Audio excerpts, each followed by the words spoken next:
Those Shoes by Mary Beth Boltz.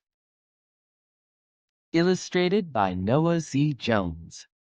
Published by Candlewick Press. Read by James Foe.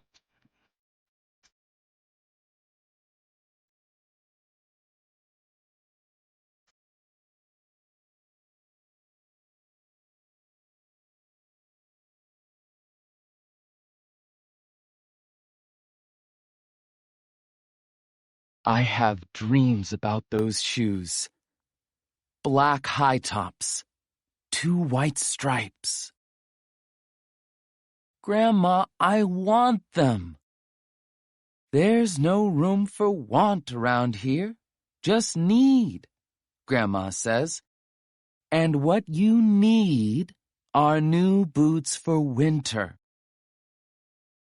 Brandon T. comes to school in those shoes. He says he's the fastest runner now, not me. I was always the fastest before those shoes came along.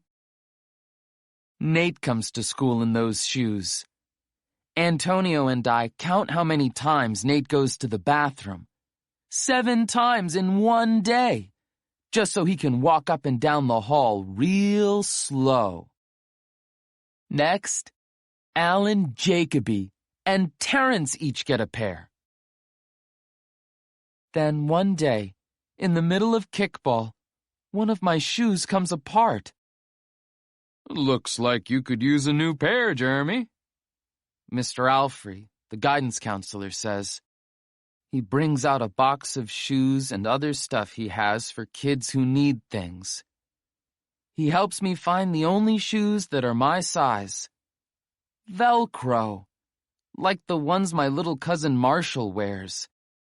They have an animal on them from a cartoon I don't think any kid ever watched. When I come back to the classroom, Alan Jacoby takes one look at my Mr. Alfrey shoes and laughs.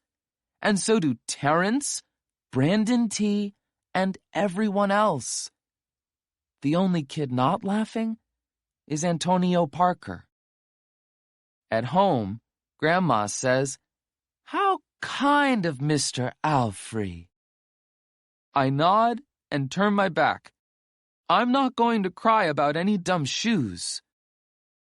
But when I'm writing my spelling words later, every word looks like the word shoes, and my grip is so tight on my pencil, I think it might bust. On Saturday, Grandma says, "Let's check out those shoes you're wanting so much. I got a little bit of money set aside. Might be enough. You never know."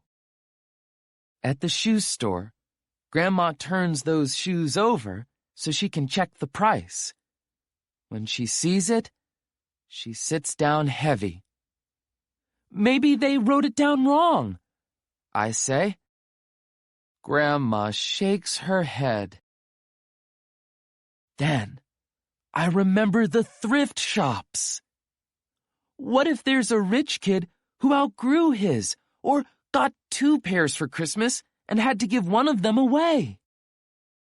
We ride the bus to the first thrift shop. Black cowboy boots, pink slippers, sandals, high heels, every kind of shoes except the ones I want. We ride the bus to the second thrift shop. Not a pair of those shoes in sight. Around the corner is the third thrift shop. I see something in the window. Black shoes with 2 white stripes. High tops. Perfect shape. $2.50. Those shoes. My heart is pounding hard as I take off my shoes and hitch up my baggy socks. "How exciting!" Grandma says. "What size are they?" I shove my foot into the first shoe, curling my toes to get my heel in. I don't know, but I think they fit. Grandma kneels on the floor and feels for my toes at the end of the shoe. "Oh, Jeremy," she says, "I can't spend good money on shoes that don't fit." I pull the other shoe on and try to walk around. "They're okay," I say, holding my breath and praying that my toes will fall off right then and there. But my toes don't fall off. I buy them anyway, with my own money, and I squeeze them on and limp to the bus stop. At home, a few days later, Grandma puts a new pair of snow boots in my closet and doesn't say a word about my too big feet shuffling around in my too small shoes. "Sometimes shoes stretch," I say. Grandma gives me a hug. I check every day, but those shoes don't stretch. I have to wear my Mr. Alfreys to school instead. One day during math, I glance at Antonio's shoes. One of them is taped up, and his feet look smaller than mine. After school, I head to the park to think. Antonio is there, the only kid who didn't laugh at my Mr. Alfrey shoes. We shoot baskets. A loose piece of tape on Antonio's shoe smacks the concrete every time he jumps.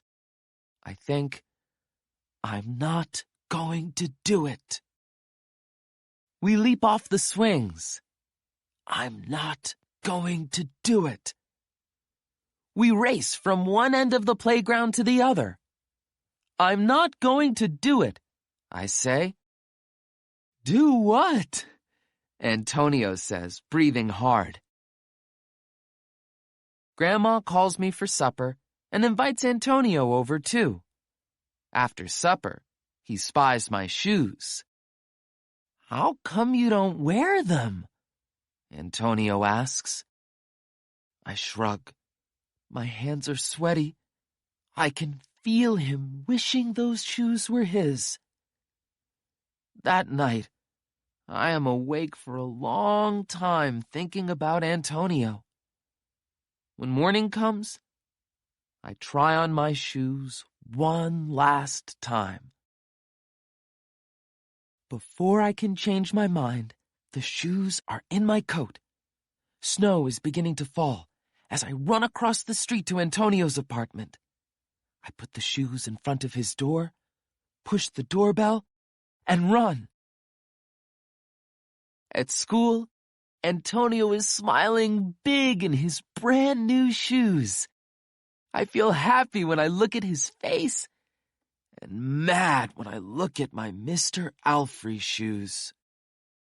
But later, when it's time for recess, something happens. Everywhere there is snow. "Leave your shoes in the hall and change into your boots," the teacher announces. Leave your shoes in the hall. It's then I remember what I have in my backpack. New boots. New black boots that no kid has ever worn before. Standing in line to go to recess, Antonio leans forward and says, "Thanks." I smile and give him a nudge. "Let's race!"